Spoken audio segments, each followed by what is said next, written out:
Okay, welcome everybody to the Expect Success Global Friday webinar. We're going to be talking about habits. We're going to be talking about changing our behavior. And again, there's everything all ties together. But when I talk about this, I want you to think about if you have good habits, you're going to have a good life, period. If you have bad habits, eventually you're going to have a bad life. Our habits are what we do on a consistent basis. And I think we all know that, but if we have bad behaviors, poor behaviors, then what's going to happen? We're going to reap those consequences. So we're going to talk about not only what some of the really good habits and patterns are, we're going to talk about the effects of them. We're going to talk about how when some people change things, what happened. And then we're also going to talk about how to change these and turn them into habits and patterns at the core level. So super, super important subject. And let's go ahead and dive right on in. So let's first talk about laziness. Laziness leads to pain and diligence leads to success. And I'll go over in just a minute the exact definition of diligence, but let me start with reading these two proverbs. Proverbs 15:19 in the Amplified Version says, "The way of the lazy is like a hedge of thorns. It pricks, lacerates, and entangles him. But the way of life of the upright is smooth and open like a highway." So I want you to think about this. If you're lazy, it's kind of like you're getting poked all the time with needles or, little thorns. It's like a hedge of thorns. It's cutting you. It'll entangle you where you can't move forward. But the way of the life, a diligent person is going to be completely different. So what does Proverbs 12:24 in the Amplified Version again say? "The hand of the diligent will rule, but the negligent and lazy will be put to forced labor." So I want you to think about that. We'll go over what diligent is, but that's people that are working consistently and doing the right things, but they will rule. Now, way too many times people say, "I want to own a business. I want to have all the people reporting to me, working to me. I want to rule, or I want to be the leader of my department. I want to be a manager, an executive." But they also want to be lazy. They just don't go together, and you probably know that. And I'll give you some examples in just a minute. But I like in the Amplified, that's why I put it in there. But the negligent and lazy will be put to forced labor. Negligent. What are some things that you need to be taking care of, but you're just neglecting them?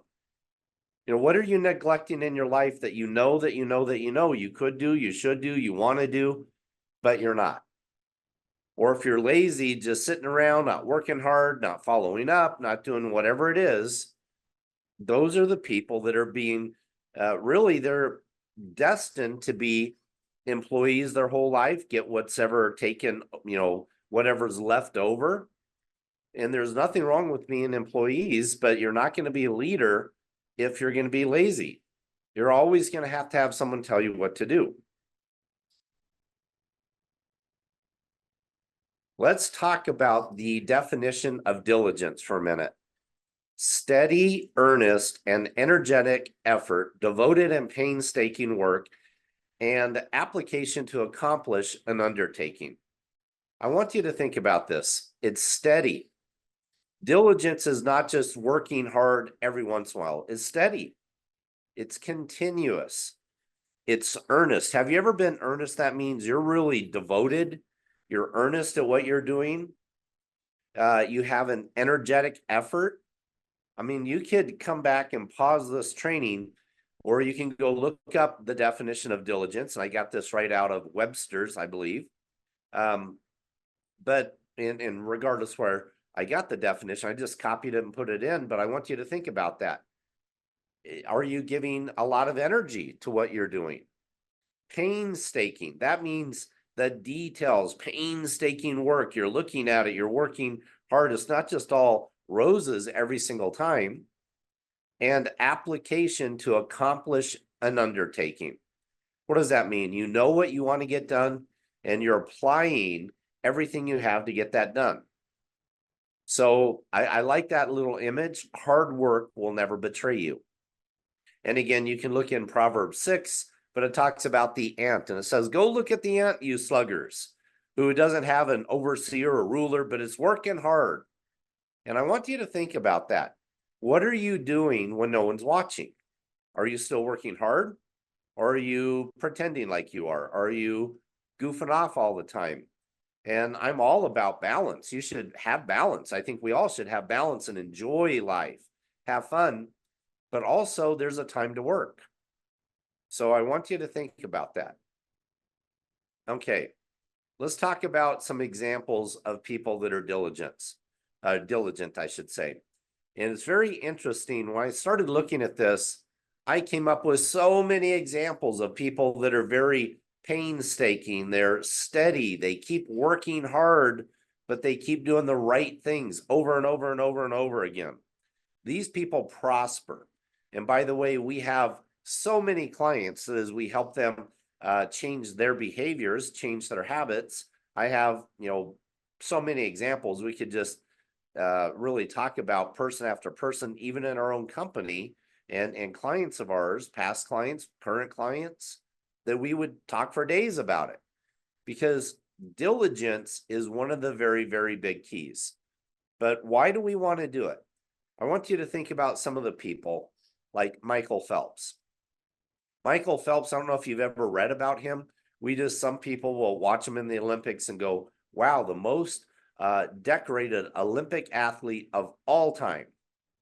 And the Olympics are from every country, everywhere. And Michael Phelps, you know what? If you looked at why that happened, why? Because he's diligent.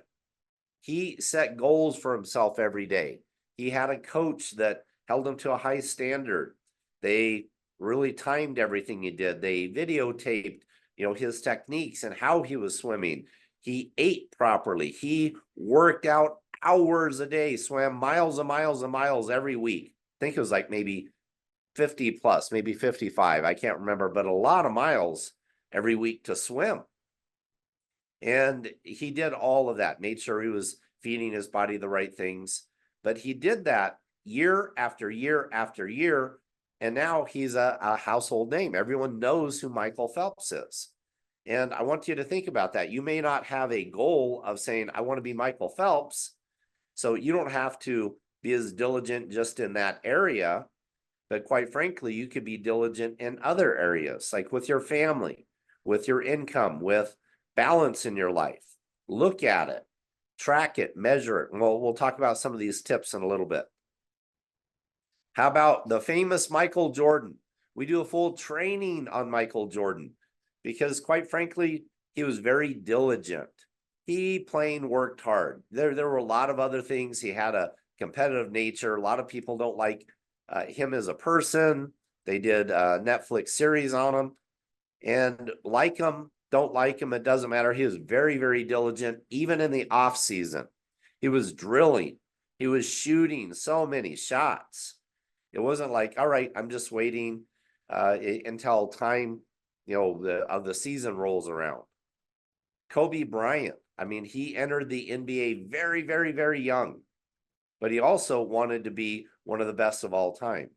It's so funny when you really study anyone, you can look at, I was watching what he was lifting in squats at one time going, wow, that guy just had strong legs, but didn't just happen. He was at the gym before other people, stayed there after, not just once, but all the time. He was working hard.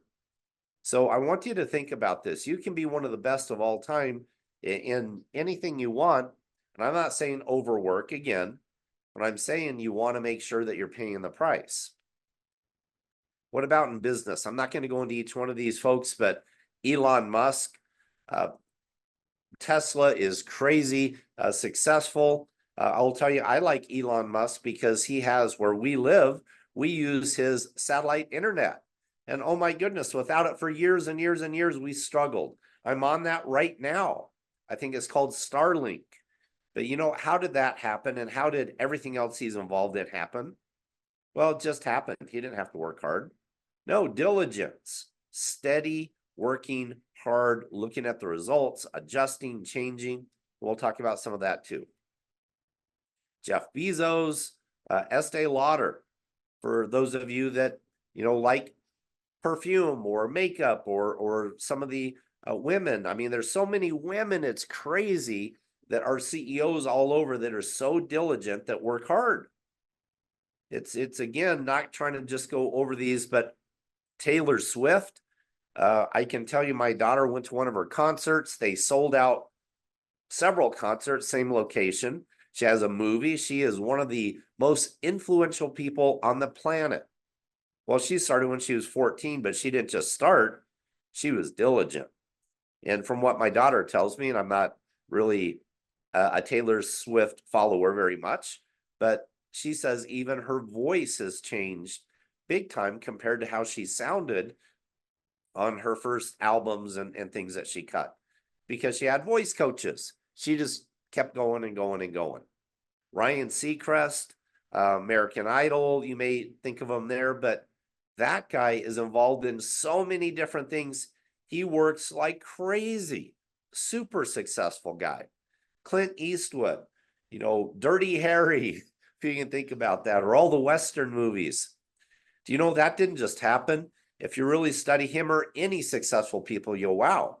They all faced trials, but they just didn't quit. They kept going. Politics, love him, hate him, Donald Trump. Even in business, we could put him in both categories. And this isn't saying support him, don't support him, but I can tell you this. Why is he so successful? Because he's a very diligent guy. He surrounds himself with a lot of the right people, but he works really hard and he keeps learning and getting better. Sandra Day O'Connor, the first U.S. Supreme Court Justice, that was a female, I should say. Oh my goodness, was that lady diligent? And we could keep going on. Abraham Lincoln, I do a training on that. I will just say this. If you want to know of someone who didn't quit, go study Abraham Lincoln. Some people get depressed when you hear about all of the problems he went through. Oh my goodness, that man had issues, but he never quit. He kept going. He just became one of the most beloved presidents of all time. So when I say this, we all, again, can succeed every once in a while, but we have to keep going long enough until we change our behavior, till what we're doing becomes a habit. It becomes a pattern. Hey, quick message for you. If you've got big dreams in your heart, but you're frustrated because your reality isn't matching those desires, you've got to check out SuccessTek, our #1 selling program that's changing lives every single day. SuccessTek gives you the clarity, coaching, and momentum you need to be consistent and turn any dream into reality. Click the link below to check it out. Now let's get back to the video. Now I'll share one example personally. Whenever I was a kid swimming, and I was obviously no Michael Phelps. I'm still no Michael Phelps, no one is, but even compared to, a lot of people as far as an athlete goes, are far superior to anything I've ever done in my life. But I like swimming. And I remember I joined the swim team when I was 10 years old. I'd never taken a lesson and didn't even know how to do all the strokes, didn't know how to do them properly for sure, really didn't know them. But I joined. And that first year, what happened? There was the entire swim team, our team, the other people's teams, and there they were, the people at the front winning, the people at the back of the pack, and there was me behind them. I wasn't even in the pack. But you know what I did? I kept working and working and saying, I want to do this. And all I did was showed up. I showed up all the time, and I didn't do all the off-season training. I didn't do the things like the real superstars, but I showed up and just pushed myself hard at every practice. And so it took like 5 years, but when I was 15 years old, and in the age of 15 to 18, someone that's not a natural athlete, just very average, I ended up becoming undefeated in the city of Phoenix for freestyle and butterfly 50 meter. Now, that may not be a lot to you, but for me, that was a pretty big deal back then because you know what? I worked hard and it paid off. So we want to think about diligence in everything. Now, let me talk about a client. It's the same. I use sports, I use business, it doesn't matter, but let me use a business example of just one client. This gentleman had been struggling actually all of his life, and he's super smart. He's a very smart guy, went and got a great college degree. He was the leader of his class. I think he even gave a speech at a very renowned college whenever he graduated. Out of everyone, they picked him, but he struggled his whole life financially. Well, I started working with him, and it didn't happen overnight. I can tell you we have a lot of overnight, very quick examples, but this gentleman, he struggled. He did a little here and there, but he kept going, kept going, kept going. And right now, maybe 3 months ago or so, he got his dream job where he's making a salary that's a really good six-figure salary that most of you that are listening would go, I want that as a salary. But then he also has the potential to be in seven figures when you add on his bonuses and his commissions. And he did take a job in sales, but a salary in selling that is that high. How did that happen? It took him 2 years to get that exact right job. And yes, he was doing other things along the way, but lots of times you go, nope, I'm just going to give up, or I want it to happen just in a heartbeat. So what we want to do is understand when we start doing things and we change them and we do them long enough until they become habits and patterns, that's when we succeed. So let's talk about some tips to change your habits and behaviors. First off, don't try to do everything all at once. That is one of the biggest deals. You may say, I want to be this in my income. I want to have my health perfect. I want my relationships perfect. And by the way, you should have everything in life perfect. And I say perfect. There's no such thing as perfect, like no errors or mistakes, but perfect for you, what you want. So you need to get clear on your visions. You need to know what that looks like. But here's the problem. So get clear on everything. But the problem comes is when we try to do it all at once. But I've coached a lot of people. I'm coaching some people right now that in their entire life, they've never been succeeding like they are right now. Because yes, we got clear on their whole visions, but we're focused on changing their behaviors in certain areas that are most impactful for them. And you know what's happening? Again, they are doing phenomenal because they're not trying to do everything all at once. What would happen if we try to change everything all at once? We're probably going to shut down. There's probably not enough time in the day. We're probably going to get overwhelmed. We have to work into it and figure it all out. So start with one thing and stay focused on it till you start doing that right. And what should you focus on? The most important things first. So there's an unlimited amount of things that all of us can focus on. You know it, I know it, we can go focus on, again, it's the number, there is no number, it's unlimited. Well, what's the most important ones? What are the ones that will impact your life, your family, your entire, the people around you, your family? What is it that is most important? Start there and start small, I would say too. But slowly and consistently keep adding more weight. It's the same thing when I say more weight. It's like more weight to the bar as if you're lifting weights. It's very interesting. And I'll just say this one, plan on saying this, but I remember when I was in, I think, 6th grade, before school, they had weightlifting that you could go and really start lifting weights. And I remember I went there and I was skinny. I was just an average skinny little kid. And I went there and I remember the guys who had been there for, 6 months or so, they were like picking on me. They were bullying me. They were saying, what are you doing here? And almost like they weren't shoving me around because the coaches wouldn't let that happen. And the coaches were there monitoring everything. But I started then. And by the time I got out of high school, I was pretty strong for my weight. I mean, I really was. And I won't go into all the numbers, but how? Just by being consistent. Again, there's some people that have that as a very natural talent, and they could, outlift anyone that you go, I work just as hard as them, but they're natural at it. Well, some people may be natural at being very creative, or it could be very natural at anything else. But here's the point. Work on the most important things first, slowly but consistently keep adding more weight. Now, what happens, and I'm just going to use weight, but it's the same thing that will happen if you try to do it all at once in your life. If you went and you just lifted as heavy as you could, and you did every muscle group, and I mean you did 5 sets of every muscle group, and you pushed yourself and you hadn't been lifting for a year, what would happen? And I think we all know what would happen.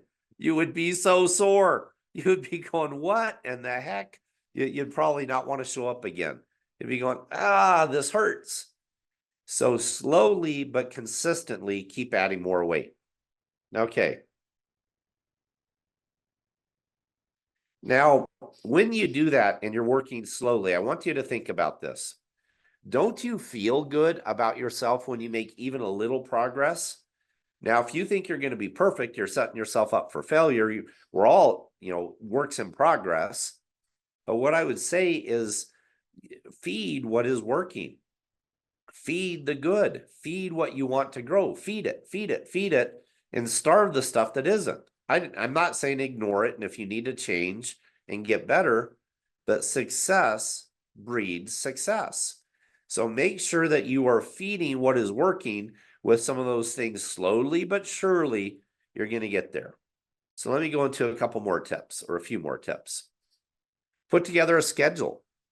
And when are you going to do all of these things to change your habits and your behaviors? If you're going to lift or go to the gym or go to aerobics class or swim or walk, when? Is it going to be in the evenings? Is it going to be in the mornings?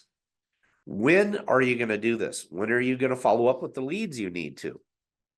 When are you going to take time to organize your day? Is it the night before? So you wake up and you have everything planned out. And you go, I can't do it in the morning because I just don't have enough time and I can't rearrange things to put together my schedule and look at it. We'll do it at night. If you go, I can't do it at night because I'm putting my kids to bed. Maybe do it in the afternoon before you start doing all your family stuff. You've got to be thinking about how can I change my behavior? And you have to really think ahead a little bit. And the only way you're going to do it is if you really want to. If you're committed to this change, you're going to change. But you need to have a schedule. If you don't, you think it's just going to happen by chance? It doesn't. Why do they say when you go to school, show up at this time for class? Here's what you have to do to graduate. Here's what you have to do to get this degree. Because when they do that, you show up. What happens when we go to work for ourselves or do something else, improve something? We go, I'm not going to stick to my schedule.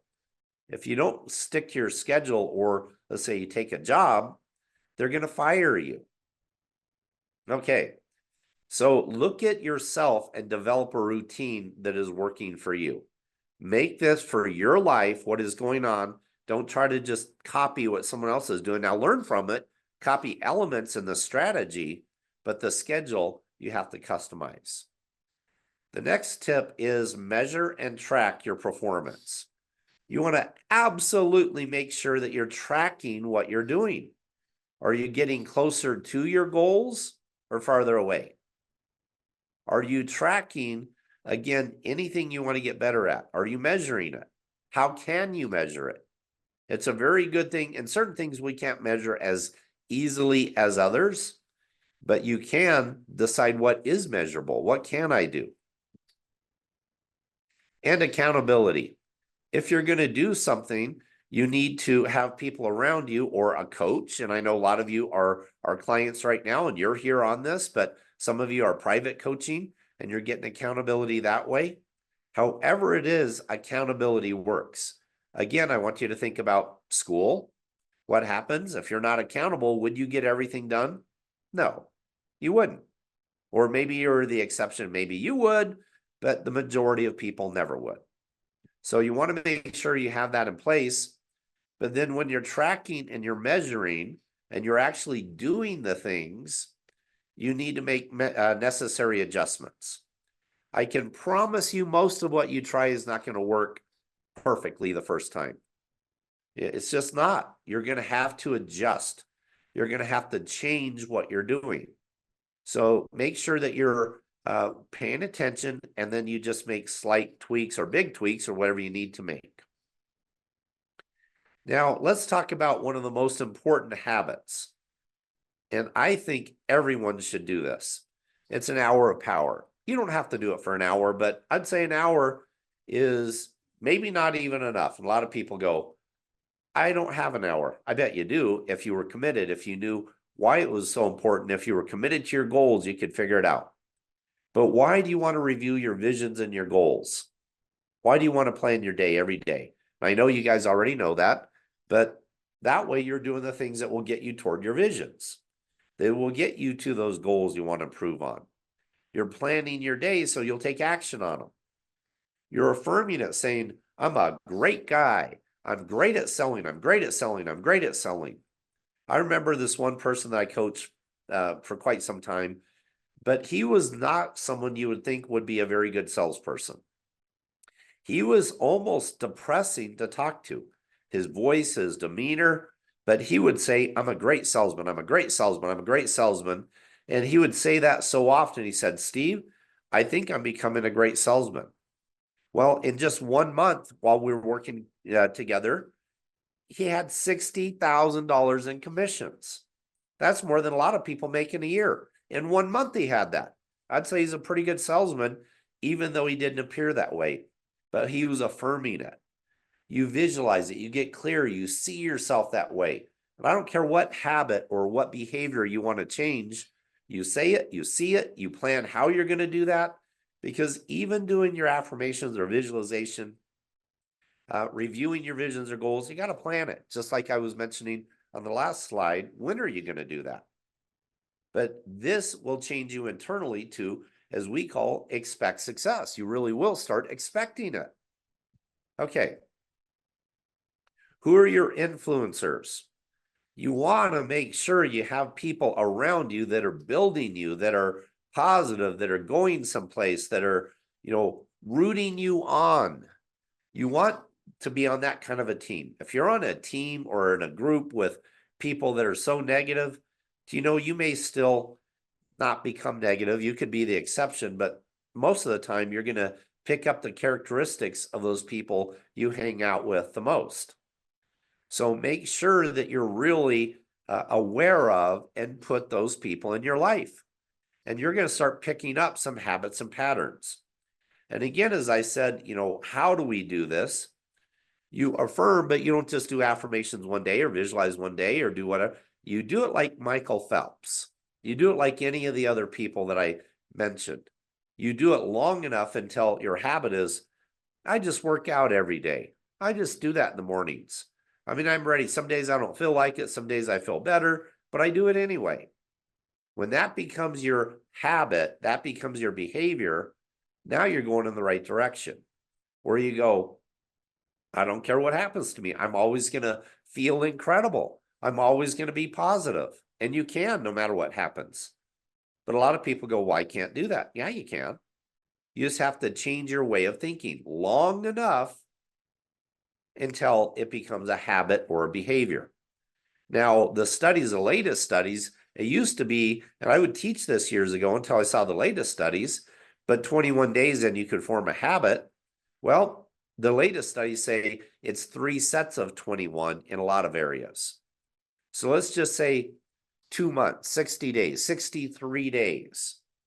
You do something for a couple months consistently, now you have a habit or a pattern of doing that. Okay.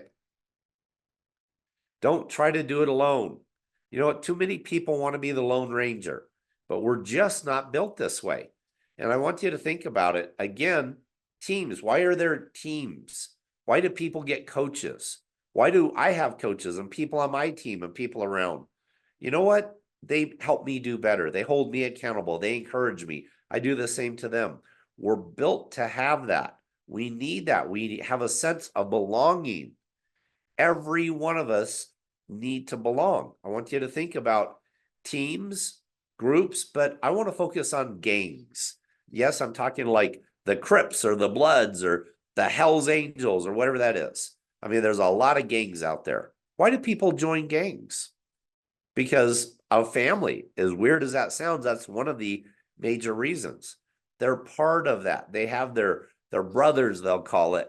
They'll call it different things, but they need that sense of belonging. It's built into us. So again, make sure that you're surrounding yourself with the right people. But I know I'm preaching to the choir too. A lot of you have private coaching, which we go back to that list.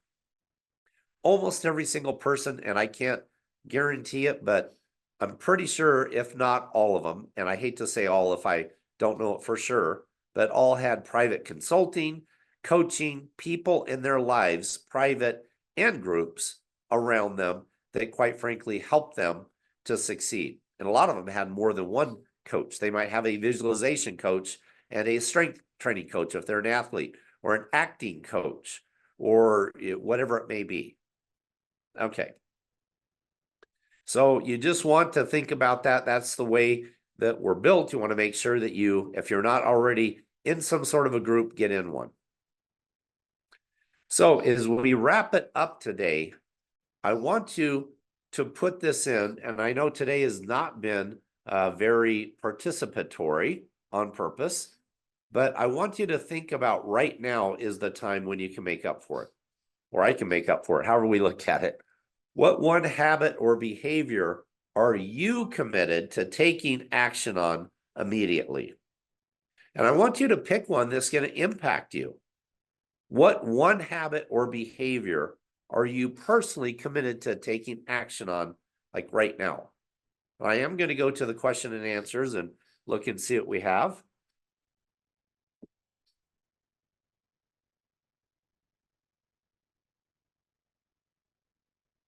Okay, I used to review my visions consistently, but I need to change them, so I haven't looked at them in a long time.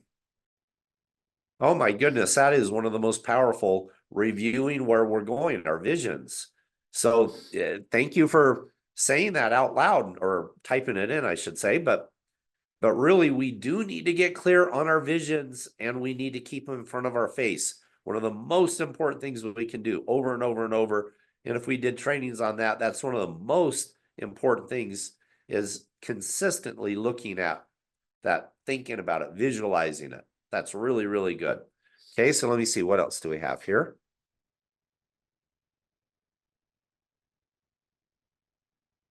I'm committed to reading at least one book a month. I love that. That's good in. That is really, really, really good. And I know someone that is, as I think about that, they always heard, and they say it this way, leaders are readers.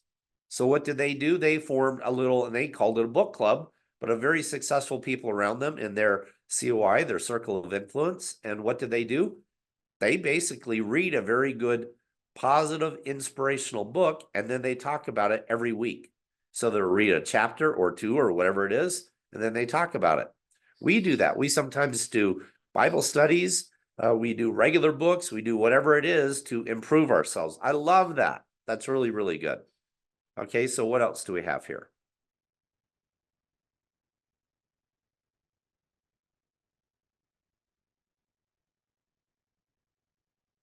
This new year, I'm committed to losing all the weight I need to lose. Okay, so I'm glad that you shared that. First off, that's a great vision, which a vision is like, I'm the ideal weight, I'm losing all the weight, I feel great, all of that. But get specific on how much weight you want, and also do a goal. Make it a SMART goal.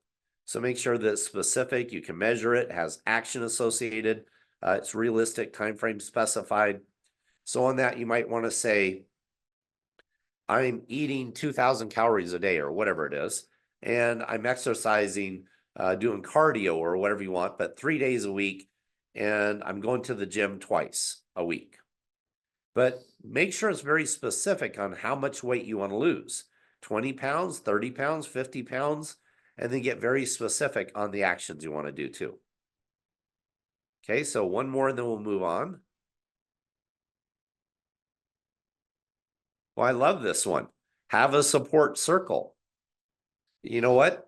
We need that. And why not us to put it together? Or find those people that once, you like them and all that you can get together and talk. I love that. because we all need it. We need that. So that's good. I would say yes. Make sure, obviously, you put it down. And let me just go on to the next one. So let me shut this. Okay. So here's the next steps. Why do I want to change this? Everyone that wrote something, if you wrote it or you didn't put it in, or if you're listening to this recording and it's not live, get clear on why you want to change that habit or behavior. It's like, why do I want to exercise? Let's just use an easy one. Because I'm going to have the energy to do what I want. I'm going to look better. I'm going to feel better about myself. My self-esteem will go up, or whatever that is for you. Put it down. Why? Why do I want to prospect more consistently or review my visions or goals? Why? Because I want to accomplish those. I want to get them planted deep in my heart. But get really clear on why you want to change this. And we all need, and that's called getting leverage. We need to get leverage on the why before we're going to do just about anything. And as I was talking about this earlier, when will I start? Look at your schedule. You starting today, tomorrow? When? When are you going to start? And then make a decision to never quit until this habit is formed. This habit, this behavior, this whatever it may be. Don't quit. Every one of these, even if you're forming a group, don't quit until you form it. That's a great habit of encouraging each other and being there and supporting and people that are really moving and shaking. Do that. It's the same thing with, again, every single one that you've mentioned and anything else. When do you quit? When you succeed. That's it. And then you don't even quit that habit and pattern. Once it becomes a habit and pattern, it's going to keep going. Now you just don't have to work at it as directly. It's just subconscious. You just do it all the time anyway. And there's a lot of habits and patterns that I have now that are so natural, I don't even have to think about them. They're so easy for me. There's others that I've identified I want to change and develop. So take one at a time, decide how you're going to change it, when you're going to start, make that commitment, and don't ever stop until you do. So with that, I hope everyone has enjoyed today, but more importantly, I hope you take it and you use it and don't just go, well, that was good information. Apply it. Because think about it one last time. I'm going to repeat everything I said. When it becomes a habit and pattern, I say everything I said. I'm going to repeat the essence of what I said. When it's a habit or pattern, it's subconscious. Now it's a pattern. I just respond that way. And all of us need to decide how we want to respond and keep doing it until it becomes a habit and pattern. So with that, everyone have an awesome week. And as always, remember to expect success. Thanks, everyone.